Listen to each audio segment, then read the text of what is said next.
Hola, buenas a todos, bienvenidos a un nuevo tutorial hablando sobre los comentarios de texto. Este va a ser el último tutorial en el que hablaré de los comentarios de texto. El próximo, que saldrá dentro de muy poco, yo creo que como mucho un par de días, será hablando ya de sintaxis, que bueno, trataré los temas más importantes del primer bachillerato en, imagino que 2 o 3 vídeos. Pero bueno, centrémonos en lo que estamos en el vídeo de hoy. Para cerrar el tema de los comentarios de texto, vamos a hablar de las últimas cosas que nos piden, que nos harán falta para completar un comentario de texto en primer bachillerato, que son las modalidades textuales, las funciones del lenguaje y el género del texto. Como podéis ver aquí, tengo una pequeña tabla. Esta tabla es de las funciones del lenguaje. Las funciones del lenguaje, como su propio nombre indica, es en el momento en el que nosotros usamos la lengua, en este caso la lengua escrita, ¿para qué es? ¿Qué función cumple? Bueno, tenemos una lista aquí de 6 funciones, cada una relacionada con un factor. Los tenemos aquí listados a la derecha: emisor, receptor, mensaje, contexto, código y canal. Entonces, por ejemplo, vamos a poner un ejemplo. El artículo que hemos estado viendo estos últimos días, viendo esta tabla, ¿en qué función creéis que entraría? Efectivamente, en la referencial. ¿Por qué? Porque, tal y como dice aquí en su definición, representa objetivamente la realidad. Por supuesto, un texto no tiene por qué tener solo una función lingüística. No hace falta mirar más allá del artículo del otro día, en el que también detectamos una muy clara función expresiva, en la que el autor expresa sus propios pensamientos y sus propias opiniones. En cuyo caso, bueno, pues aquí tenemos aquí los factores dominantes. En este caso sería el emisor, en el caso de la referencial sería el contexto. Y tenéis unos cuantos ejemplos que podéis usar si queréis, por supuesto. Mediante los ejemplos será como más rápido y mejor le cojáis el truco. Hay otras tantas funciones. Las más comunes que os encontréis va a depender mucho del tipo de texto que os pongan. Si os ponen un artículo, seguramente tirará por la referencial. Si os ponen un artículo de opinión, seguramente tirará por la expresiva. Si os ponen algún tipo de publicidad, tirará por la conativa. Este tipo de cosas. Realmente depende mucho del tipo de texto que te pongan, pero siempre ayuda leer el texto una vez entero y detectar qué nos ha comunicado y en qué categoría de estas entra.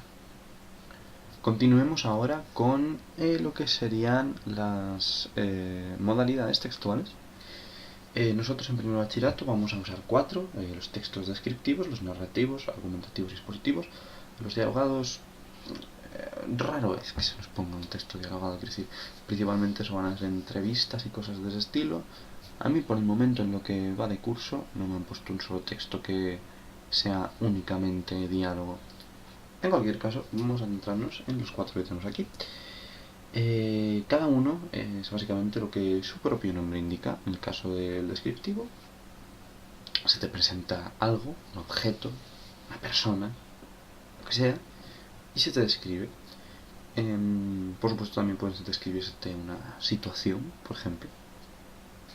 Generalmente se van a centrar solo en el sujeto de su descripción. Pero bueno, hay muchos ejemplos. Luego tenemos los textos narrativos, que bueno, archiconocidos, evidentemente, quien no ha leído un texto narrativo nunca. Un cuento, una novela, cosas de ese estilo. Narraciones. Tienes un narrador, tienes unos personajes, ahí se desarrolla una situación en un tiempo y lugar, y eso es básicamente el texto narrativo.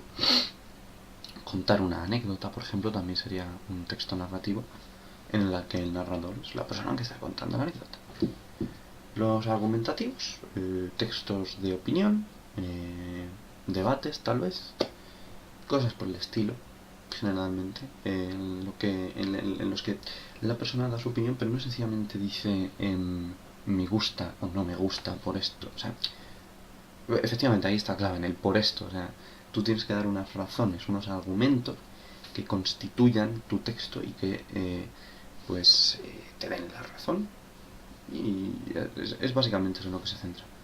Y luego tenemos los textos expositivos que en cierta manera a mí se me asemejan a los descriptivos, pero los expositivos son un poco más, ¿cómo decirlo? Extensos. Quiero decir, un texto descriptivo, por ejemplo, en un texto descriptivo, si yo hablara de por ejemplo, una estatua, yo describiría la estatua, describiría qué está hecha, describiría cómo es, etcétera, etcétera, etcétera. En un texto expositivo buscas más allá de dar una simple descripción, buscas desarrollar un tema entero, un tema completamente. Por ejemplo, se puede hablar de una cierta etapa histórica, eso no sería una descripción, sería una exposición. Se habla de lo que ha ocurrido, etcétera, etcétera. Entonces, bueno, dentro de dentro de estas cuatro modalidades, pues hay unos ciertos géneros que son larguísimos y algunos combinan un poco de ambas modalidades. Por ejemplo, una novela es mayormente un texto narrativo, pero de vez en cuando puede tener toques descriptivos para poder definir cómo es un lugar o una persona. Un ensayo, por ejemplo, también es en su mayoría un texto expositivo, pero también tiene una muy buena dosis de argumentación, porque tú expones un tema, sí, pero también estás dando tu opinión sobre él. Muchas veces en artículos de opinión el autor se basa también en anécdotas o en experiencias propias que nos cuenta para dar su opinión. Evidentemente es un texto argumentativo, pero también tiene toques de narración en esas anécdotas o en ese tipo de cosas. Depende, siempre depende del texto que te pongan delante, pero en general cada, cada modalidad, como he comentado, tiene asociada un poco unos géneros concretos, si bien hay géneros que pueden tener partes de cada modalidad. Bueno, con esto doy finalizado esta serie de 3 vídeos sobre los comentarios de texto, pero aún no han acabado los tutoriales. Como he comentado al principio, dentro de poco sacaré vídeos sobre sintaxis, por el bachillerato también, en los que comentaré, pues eso, repasaré un poco las bases tal vez y los complementos y me adentraré ya directamente en lo que son las oraciones subordinadas.